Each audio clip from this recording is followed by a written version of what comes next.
I've never been particularly fond of Far Cry, which is probably because my introduction to the series happened to be Far Cry 3, which was fun enough until I had to go circumcise a boar to make a new handbag or Donkey Kong my way up a radio tower because apparently no one owns a fucking map.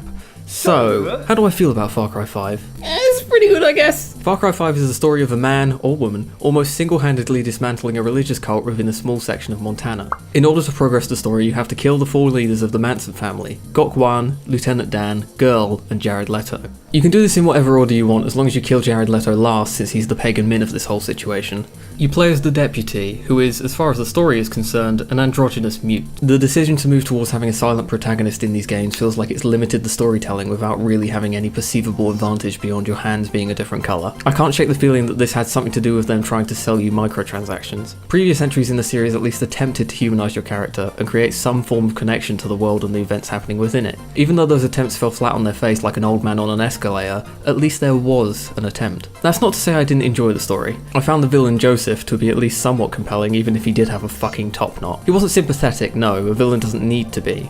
But I think that the game's ability to make me actively dislike him is meritable, and in no small part down to the actor who played him. As far as the other cult leaders are concerned, Jacob is interesting enough, John is boring, and Faith... that bitch bite your dick off. The way you progress the story is by taking over sections of the map until the leader of that area comes out of hiding so you can kick the fuck out of them. The funny thing is, as far as I can tell, other than the missions that are triggered by gaining influence in these regions, everything else is optional. So if you wanted to, you could just ignore all the nice narrative focused missions and just blow up cars until the game is over. I don't know how I feel about this, because as much as the freedom is always very welcome, without the game having much of a structured order to these missions, sometimes it feels like there's no way for the game to know how powerful your character should be. Which leads to the game being very easy to compensate for this, even on the hardest difficulty. Which brings me to my problem with the progression system. Far Cry is a power fantasy, I get that. The whole point is that by the end of the game you should be able to crash a plane into a house and shoot 5 dudes whilst you choke a dog to death with the other hand. But the reason why all that feels so good is because you start the game as a weak ass dude, or woman, with a pistol. In Far Cry 5 you do start that way, but because there's no main set story path for the game to tie unlocks to, you can almost immediately buy some of the best perks in the game. And every assault rifle from the limited selection is equally powerful, meaning that the underdog feeling is fleeting. This is very subjective, but I always feel like being the underdog makes the power fantasy all the more satisfying.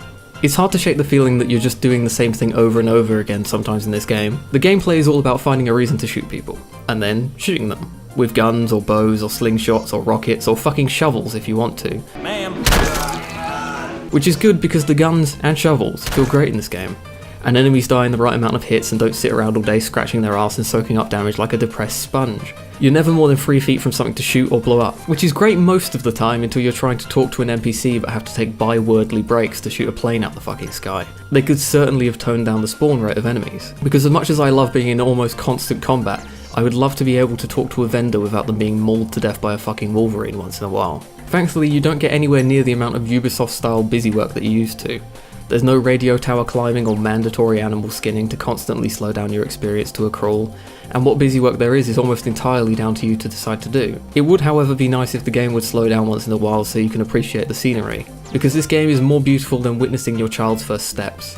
Even on medium settings I was constantly stopping to take in the scenery, at least when there's not a car spasming against a tree, because this game is buggier than a homeless man's hair. The general rule for this game is that if it can break, then it will break. You can also do all these things in co-op of course, which is a whole lot of fun but has a lot of unfortunate problems.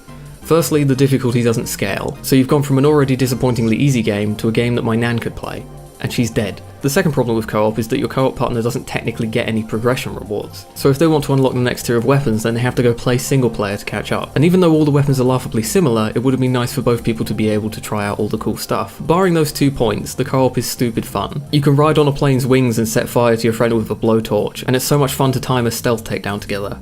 So Far Cry 5 is pretty good. It's an open world sandbox that's had the cat shit scooped out of it, and I promise you'll get a lot of hours out of this game. And then if you don't, just send me an email at notme@fakemail.com and I'll send you a full refund. I give it a out of 10.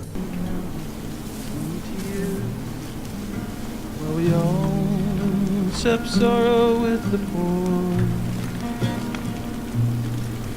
There's a song